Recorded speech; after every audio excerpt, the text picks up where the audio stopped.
ಕುಂದಗೋಳ ವಿಧಾನಸಭಾ ಕ್ಷೇತ್ರದ ಶೆರೆವಾಡ ಮತ್ತು ಅಂಜೇಟಗಿರಿ ಗ್ರಾಮಗಳಲ್ಲಿ ಕೇಂದ್ರ ಸಚಿವ ಪ್ರಹ್ಲಾದ ಜೋಶಿ ಅವರು ರೋಡ್ ಶೋ ನಡೆಸುವ ಮೂಲಕ ಗ್ರಾಮದಲ್ಲಿ ಮತಯಾಚಿಸಿದರು.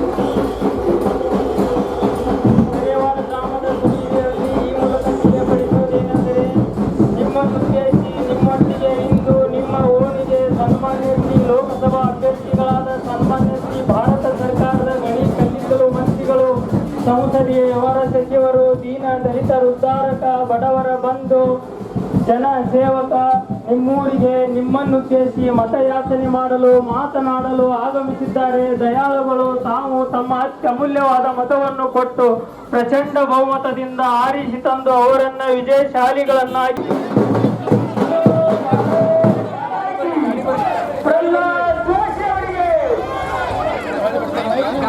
ಶಾಸಕರಾದ ಎಂಆರ್ ಪಾಟೀಲ್ ಅವರು ಕಾರ್ಯಕರ್ತರನ್ನ ಉದ್ದೇಶಿಸಿ ಈ ಬಾರಿ ಬಿಜೆಪಿಗೆ ಬೆಂಬಲಿಸುವಂತೆ ಗ್ರಾಮಸ್ಥರಲ್ಲಿ ಮನವಿ ಮಾಡಿದರು. ಧಾರವಾಡ ಜಿಲ್ಲೆಯಲ್ಲಿ ಸಾವಿರಾರು ಕೋಟಿ ರೂಪಾಯಿ ಅನುದಾನವನ್ನು ತಂದು ಶಿಕ್ಷಣ ಇರಬಹುದು, ರಸ್ತೆ ಇರಬಹುದು, ಶಾಲೆಗಳಿರ್ಬೋದು ಎಲ್ಲವನ್ನು ಅಭಿವೃದ್ಧಿ ಮಾಡಿದಂತ ನಾಯಕರು ಪ್ರಹ್ಲಾದ್ ಜೋಶಿ ಸಾಹೇಬರು. ಇವತ್ತಿನ ದಿನ ತಾವೆಲ್ಲ ಇಲ್ಲಿ ಈ ಭಾಗದಲ್ಲಿ ಕೂಡ ನೋಡಿರಿ, ಹುಬ್ಬಳ್ಳಿ ಧಾರವಾಡ ಆಯ್ತು, ಹಳ್ಳಿಗಳಿಗೂ ಕೂಡ ಇಲ್ಲಿ ಶೆರೆವಾಡ ಗ್ರಾಮಕ್ಕೆ ಸವಣೂರು ಶೆರೆವಾಡ ರಸ್ತೆಗೆ 9,20,00,000 ರೂಪಾಯಿ ಮುಖ್ಯ ರಸ್ತೆ ಅದ. 10-20 ವರ್ಷದಿಂದನೂ ಉದ್ದಾಡಿದ್ರು, ಯಾರು ಮಾಡಿದ್ದಿಲ್ಲ. ಪ್ರಹ್ಲಾದ್ ಜೋಶಿ ಸಾಹೇಬ್ರಿಗೆ ಒಂದು ಮಾತು ಹೇಳಿದೆ, ಇಲ್ಲ ಸರ ಇದೊಂದು ಮುಖ್ಯ ರಸ್ತೆ ಐತೆ ಅಂದಾಗ ಒಂದು ಲೆಟರ್ ಮಾಡ್ತಾನೆ, ಎಲ್ಲ ಹೇಳಿ ಮಾಡಿಸ್ಕೊಡ್ತೇನೆ ಅಂತ ಮಾಡಿಸ್ಕೊಟ್ಟವ್ರು ಪ್ರಹ್ಲಾದ್ ಜೋಶಿ ಅವರು. ಅದೇ ರೀತಿಯಾಗಿ ಕೆರೆದೊಂದು ಅಮೃತ್ ಸರೋವರ ಬಂದಿದ್ರು, ಸಾಹೇಬ್ರು ಬಂದಿದ್ರು ಅಂತ ಈ ಕಾರ್ಯಕ್ರಮಕ್ಕೆ. ಅಮೃತ್ ಸರೋವರಕ್ಕೆ 1,40,00,000 ಬಹಳ ಸುಂದರವಾಗಿ ಕಾರ್ಯಕ್ರಮ ಮತ್ತು ಆ ಕೆರೆ ಅಭಿವೃದ್ಧಿ ಕೂಡ ಆಯ್ತು. ಈ ರೀತಿಯಾಗಿ ಮತ್ತೆ ಇಲ್ಲೇ ಊರಲ್ಲಿ ಕೂಡ ರಸ್ತೆಗಳನ್ನ ಹೇಳಿದಾಗ ನಾವು ಕಾಂಕ್ರೀಟ್ ರಸ್ತೆ ಮಾಡಿಕೊಟ್ಟೇವೆ, ಹೌದಲ್ಲ? ದೇವಸ್ಥಾನಕ್ಕೆ ಇವರು ದೇವಸ್ಥಾನಕ್ಕೂ ಕೊಟ್ಟೈತಿ, ಅದನ್ನೆಲ್ಲ ಮಾಡಿದ್ದವರು ಪ್ರಹ್ಲಾದ್ ಜೋಶಿ ಸಾಹೇಬರು. ಈ ಊರಾಗೂ ಕೂಡ ನನಗ ಸಾಕಷ್ಟು ದೊಡ್ಡ ಪ್ರಮಾಣದ ಓಟ್ ಹಾಕಿರಿ, ನನಗ ಆಶೀರ್ವಾದ ಮಾಡ್ರಿ. ಇವತ್ತಿನ ದಿನ ನಿಮ್ ಋಣ ಬಹಳ ಇದ್ ನನ್ನ ಮೇಲೆ. ದೊಡ್ಡ ಪ್ರಮಾಣ ಅಂದ್ರೆ ಏನ್ ಬಹಳ ದೊಡ್ಡ ಲೀಡ್ ಕೊಟ್ಟಿದ್ರಿ ಇಲ್ಲಿ. ಜೋಶಿ ಸಾಹೇಬ್ರಿಗೂ ಕೂಡ ತಾವು ಆಶೀರ್ವಾದ ಮಾಡಬೇಕು.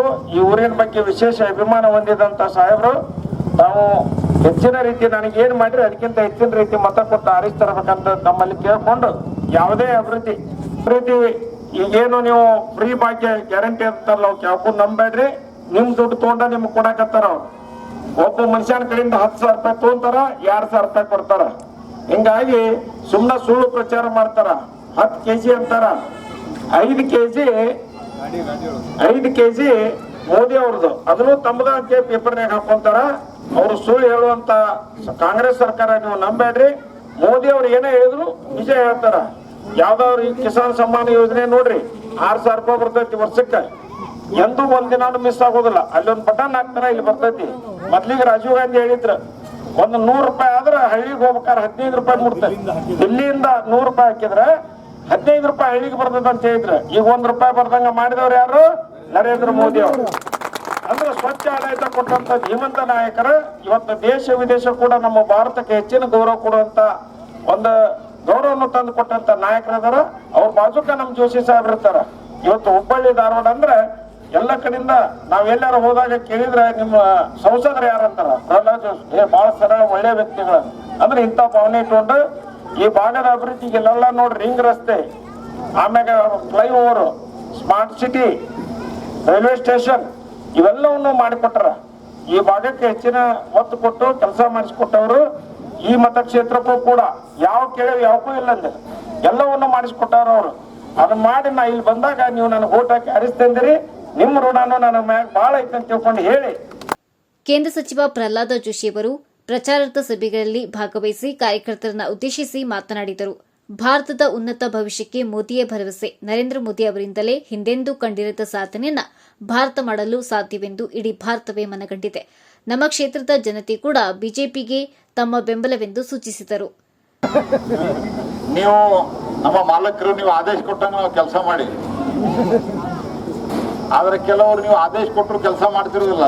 ನಾವು ಹಂಗಲ್ಲ, ನಾವು MR ಪಾಟೀಲ್ ಕೂಡ ನೀವೇನು ಹೇಳಿರಿ ಎಲ್ಲ ಮಾಡೀವಿ, ಮುಂದೂ ಮಾಡ್ತೀವಿ. ಆದ್ದರಿಂದ ಇವತ್ತು ದೇಶದಲ್ಲಿ ಒಂದು ಸುಭದ್ರ ಸರ್ಕಾರ ಕಳೆದ 10 ವರ್ಷದಿಂದ ಇದ್ದಿದ್ದರ ಪರಿಣಾಮ ಏನಂತ ನೀವು ನೋಡಿರಿ. ಯಾವ ರೀತಿ ದೇಶದ ಗೌರವ ಜಾಸ್ತಿ ಆಗಿದೆ, ದೇಶದ ಆರ್ಥಿಕ ಸ್ಥಿತಿ ಮೊದಲಿನಕ್ಕಿಂತ ಬಹಳ ಚಲೋ ಆಗ್ಯದ. ಮೊದಲಿನ ಸ್ಥಿತಿಗೆ ಹೋಲಿಸಿದ್ರೆ ಮೊದಲ ಒಂದು ಕಾಲ ಇತ್ತು, ಬೇರೆ ದೇಶಕ್ಕೆ ನಾವು ಹೋದ್ರೆ ಸಾಲನ ಕೇಳಲಿಕ್ಕೆ ಹೋಗ್ಯಾರ ಅನ್ನೋದಿತ್ತು.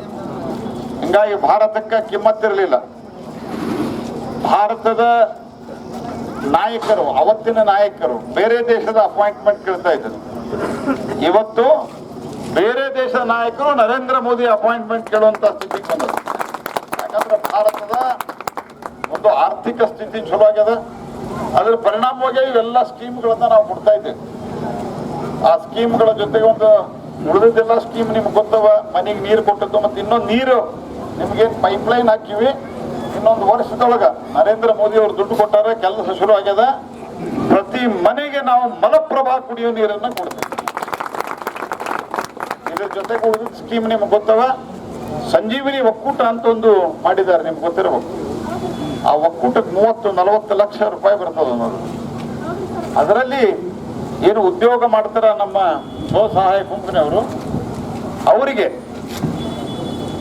ಉದ್ಯೋಗ ಮಾಡಿದ ನಂತರ ಅವ್ರು ಏನು ಉತ್ಪಾದನೆ ಮಾಡ್ತಾರ ಅದಕ್ಕೆ ಮಾರುಕಟ್ಟೆಯನ್ನು ಕೊಟ್ಟು 15,000 ಕಳಿಸ್ತಾ ಇದ್ದಾರೆ. ಅದಕ್ಕೆ ನರೇಂದ್ರ ಮೋದಿ ಅವರು ಹೇಳ್ಯಾರ, ಇದರ ಮೂಲಕ ನಾನು ದೇಶದಲ್ಲಿ 3 ಕೋಟಿ ಲಕ್ಷಾಧಿಪತಿ ಸಹೋದರಿಯರನ್ನ ತಯಾರು ಮಾಡ್ತೀನಿ, ಲಖ್ಪತ್ ದೀದಿ ಅಂತ ಅದನ್ನ ಹಿಂದಿಯೊಳಗೆ ಕರೀತಾರೆ.